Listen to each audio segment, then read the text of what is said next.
my dad got a job with the U.S. State Department, the United States State Department. Um, and we were assigned the country of Ecuador. Now he was not the ambassador of Ecuador, but he was next to the ambassador on the team. On the team, and it was just, and of course I was at that time maybe 11, almost 12. So it's 63, 64 then. Yep, and I lived my life like a teenager would. You know, I went to school, and even though we were in a foreign country, which was absolutely, Ecuador is one of the most beautiful. It's small, but it's a beautiful, beautiful country. It's in Central America, isn't it? No, it's in South America. Is it truly South just America? Below Colombia, Okay. just above Peru. Okay. And of course, the Peruvians and the Ecuadorians have been fighting over their border for hundreds of years. And so a fight between Peru and Ecuador is not. Yeah. So Colombia was still a good place to go before the drugs, and I'm sure they had drugs then, and they were growing drugs, but it wasn't like as prominent. It yeah. wasn't the business. And it wasn't the cartels and all the stuff there yet. So you're 12 and 13. 12 and 13. 1963, And 64. My dad traveled all around South America, and I got to do that. And he, I will tell you a secret. Yeah. It's not going to be a secret anymore. Well, it won't be. I don't know. Are we going to be listened by 2 or 3 people? You might get like 5 or 6. 5 or 6. So if we are listened by 5 or 6, it might not be a secret. It wouldn't be qualified as a secret. I thought my dad was a member of the CIA. And the answer to that question is he's dead, and he did not tell me. I asked him several times. It was very fishy to me that my dad was a high-ranking American official, had diplomatic privileges and passport, and we entertained a lot of heads of states from around the world. And my brother it says that I am the craziest guy he has ever met if I think our dad was in the CIA.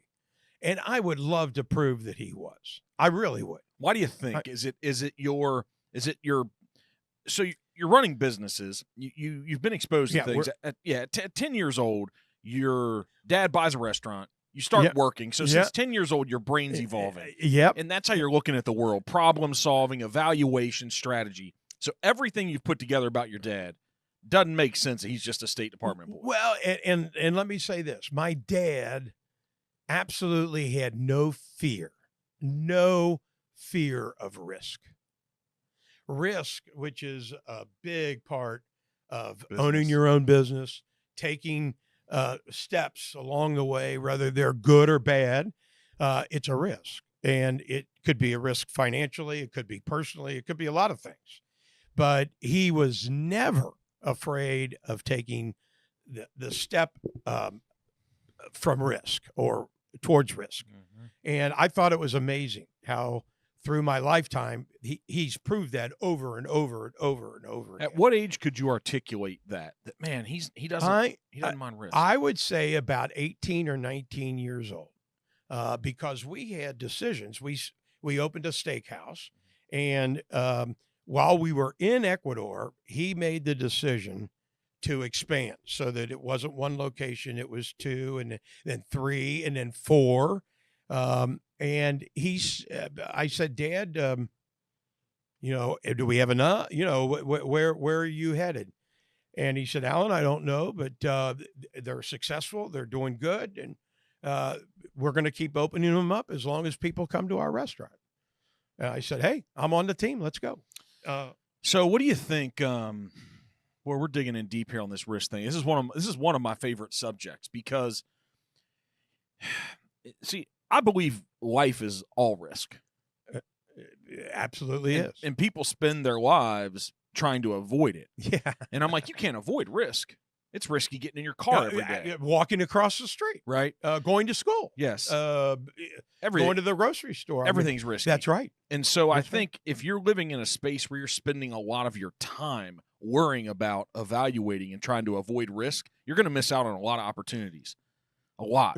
And that's right. And the evaluation of risk is where an entrepreneur says, "Okay, we'll do it," or "No, we're not going to do that." Let's go. Yeah. It's the key is to evaluate. And what was crazy with my dad is he never really analyzed risk. He was not afraid. If we didn't make it, we failed. Uh, that was a learning lesson for him. And what did we do wrong? Why did we do it wrong? And so the next time we wouldn't do. Did you talk to him about this subject many times? What was his engagement on it? My dad's his key. Now you don't always want to live your dad's past life, and I try not to. Although my dad was a big inspiration for me, and I guess the way I say that, my sister Linda is a master in speech and hearing therapy. My brother was an aeronautical engineer, wanted to be in Walk on the Moon, and then there was Alan, and Alan wasn't going to be the man to walk on the moon or a master in speech and hearing and help people.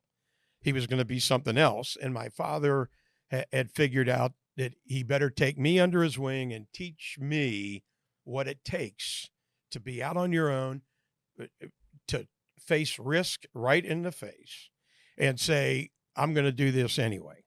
Now, you have to be a little careful. I don't want people to think, well, we're just going to run right over risk. Yeah, I think the way we can talk about maybe being careful is, and I'd love to get into not just living your dad's life, but he learned that somewhere. But you hear these people that, I don't know, I guess when you make a lot of money in life and become like this billionaire, we give you credence to the thing you've done. And so what happens is, I'm not saying they're the best of us, but we look at these people like Jeff Bezos and Steve Jobs and Elon Musk, who's just an innovative thinker. But Bezos, I've heard him say, just give me, I don't know the exact number, but just give me 60 or 70% of the information, and now it's time to make a decision. Mm-hmm. Those people who never take action are afraid of risk. They want to be 99% sure. That's right. You're never going to be able to take action. And that slows down a lot of very smart people. Yeah. Because my brother is more, he's an engineer. His whole thinking is totally assurance, right? And you know what? We need them. We need them. Well, yeah, you do. Right. We want to make sure when the space shuttle goes up that it's going to be successful, and guys are going to walk on the moon and they're going to come back and tell us all about it. Mm-hmm. And that's it. That's an engineer right there. Boy, you couldn't define an engineer any more than that. Mm-hmm. And he has a lot of that. And he's due a lot of credit. I could never be a guy that walks in space. I can't visualize myself even thinking about that. Yep. But Jimmy, my brother, thinks I'm sort of crazy. He thinks you're nuts. Yeah. Well, you know, to be a successful entrepreneur, and here I define success as its longevity. That you're still here. Yeah. You're here. Yeah. Right? We could sit and probably talk for 2.5, 3 days about all the reasons why you couldn't have been. Absolutely. Shouldn't have been. Oh, yeah. Right? But I think he thinks you're a little crazy and nuts. What I've seen is us entrepreneurs, I've been doing this thing 16 or 17 years. That's long enough to have a lot of failure in there. Yeah. Right? Yeah. We're wired a little wacko, man. Well, and you sort of have to be that kind of. Why do you think? I agree with you. Why do you think? Well, if you went to business school and they teach you business 101 and they tell you about risk, and if it's a risky, maybe you shouldn't do it. And there's people like me that say, "The hell with risk. This is a good idea. Let's do it." Yep. And I guess it's just the way you're wired up. Right? You're wired up. And like I said, my brother and sister are totally different than me. And thank goodness we have them, because they actually bring some normalcy to our world. Because if it was filled with guys like me and you, it might be wacko for everyone. Yeah. Right? Yeah. I mean, absolutely. Come on, right? Absolutely. And so absolutely. I think probably what makes an Allen so special is that you see risk. Because to be a good business owner, you need to see it. You need to evaluate it. You need to strategize around it. And then you decide, are we going to do it or not? But once you make the decision that we're going to do it, you know there's going to be 8 huge, enormous obstacles, 15, 18. Those are irrelevant because a guy like you that says, okay, I evaluated it and we're going all in, boy, it's going to take a massive amount of failure to get you off that thing. A massive amount. And listen, we've had big failures. But I said massive. But you have to learn. There you go. The key and you just keep going. is you learn what you did wrong, or you assess what you did wrong, and you don't want to do that again. So you have to learn. But you keep going. That's the piece. Absolutely. That's the piece. An entrepreneur is not going to be distracted by a failure. Yeah. If you are, you're never going anywhere.